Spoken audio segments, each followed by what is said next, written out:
السلام عليكم ورحمة الله وبركاته. الصلاة والسلام على رسول الله. ازيكم يا حبايبي؟ عاملين ايه؟ يا رب تكونوا بخير. آه ده المحشي مستوي من غير ولا نقطة مية، زي ما انت شايفة كده. البتنجان مستوي والرز بتاعه كمان مستوي، وكمان عندي ورق العنب هوريهولكم دلوقتي مستوي. بس ياريت الكل كده يسمعني الصلاة على الرسول عليه الصلاة والسلام. ودي الفراخ المشوية برضو كنت مسويها كلهم مع بعض. طعمها تحفة جدا وطرية جدا. تعالوا نشوف مقاديرنا ايه. هنسمي الله.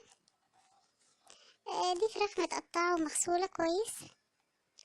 عندي حبايتين من الطماطم، ليمونة، فلفل أخضر بارد وفلفل أخضر سخن، 4 حبايات من الثوم وبصلاية متقطعة، وكمان معلقتين من الخل.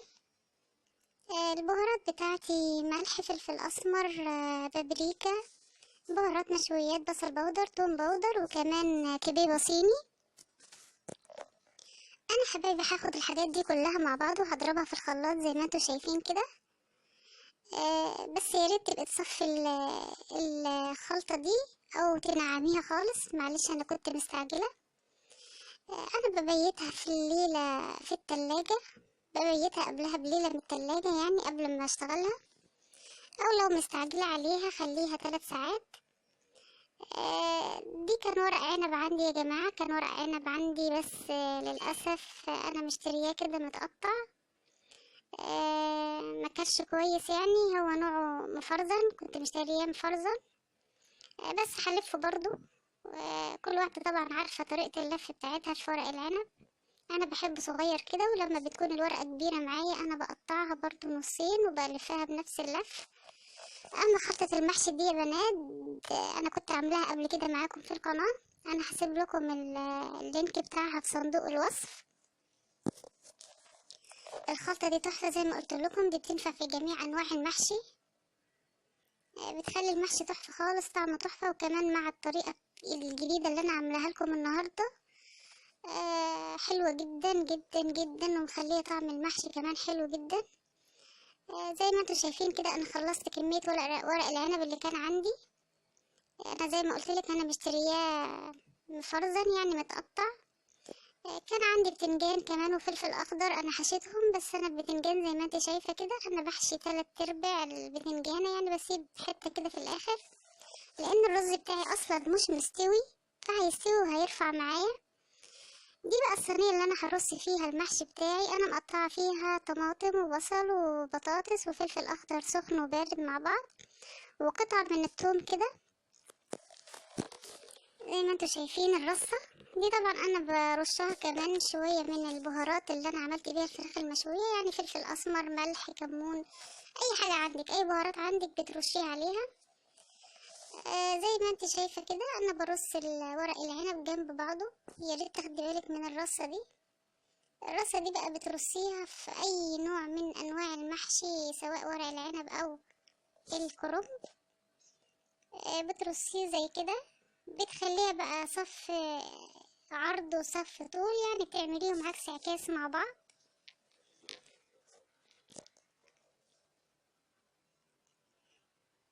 زي ما انتوا شايفين كده الرصة، يا ريت تاخدي بالك كده من الرصة بتاعتي.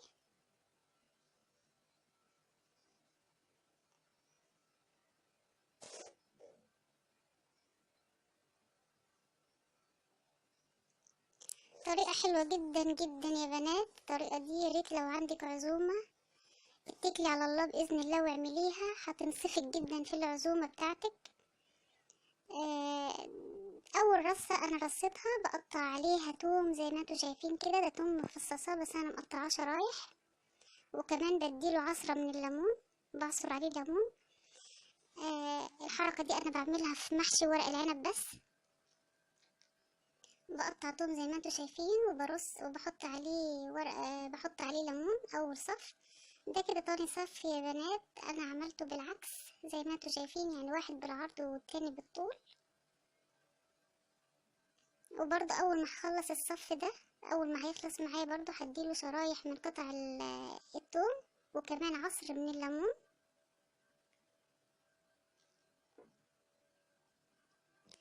انا ليه حاشيه لحد النص؟ لان النص التاني انا هحط فيه البتنجان والمحشي المشكل، انا هعملهم كلهم مع بعض. انا هخلص الكميه واجيلكم. زي ما انتوا شايفين كده، نص ورق عنب والنص التاني محشي المشكل. انا كده خلصت يا بنات، وزي ما انت شايفه قطع الثوم متقطعه ازاي.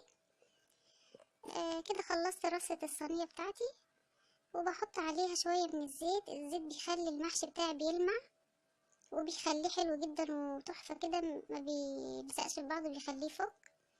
دي الفراخ يا بنات اللي انا كنت عاملاها معاكم من قبلها بيوم، متبلاها. انا بحطها كده على الصينيه، برصها على المحشي.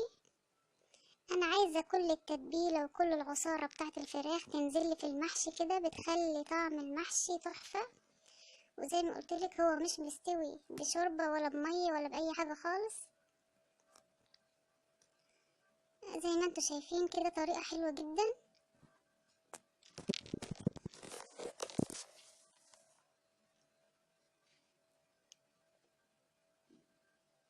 يا ريت تمشي على الطريقه دي، هتعجبك.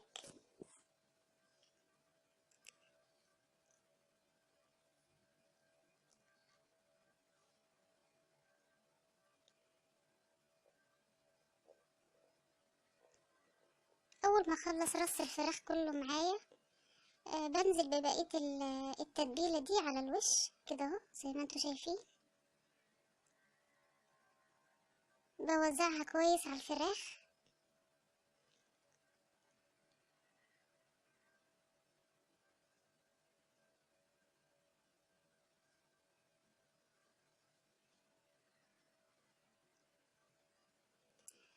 انا بغطيه بورق من الزبدة. لازم اعمل عازل ما بين ورق الزبدة وورق الفويل. ما بحبش اسوي ورق الفويل على طول على الاكل، لانه بيعمل مادة بتتفاعل مع الاكل. فانا بحاول اعمل مادة عازلة ما بينهم، او حاجة عازلة ما بينهم، اللي هي ورق الزبدة. انا هغطيه كده وهغلفه كويس. في المرحلة دي انا كنت مولعة الفرن تسخن، علشان احط فيها الصينية دي علشان تستوي معايا. بتاخد ساعة وربع لساعة ونص في الفرن معايا على نار عالية.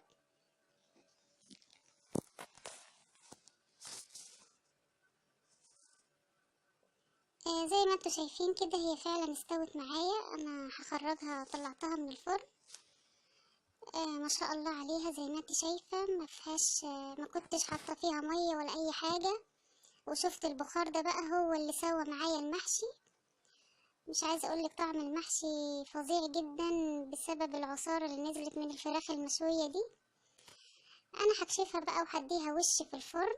زي ما انتوا شايفين انا اديتها وش على الشواية، وكمان هغطيها، هديها فحم. عايزة اديها ريحة الفحم. بكده المحشي بتاعي والفراخ زي المشوي بالظبط، واخد كمان ريحة الفحم معايا. انا هغطيه بنفس الفويل علشان الدخانة بتاعة الفحم تدخل في الفراخ والمحشي من جوه. طبعا بعد ما بخلص بطلعها في طبق التقديم زي ما انتوا شايفين كده، وكل واحدة بقى وذوقها في التقديم بتاعتها. فياريت لو عجبك الفيديو تعملي لي لايكات كتير كتير كتير. احنا عايزين الفيديو ده يترفع.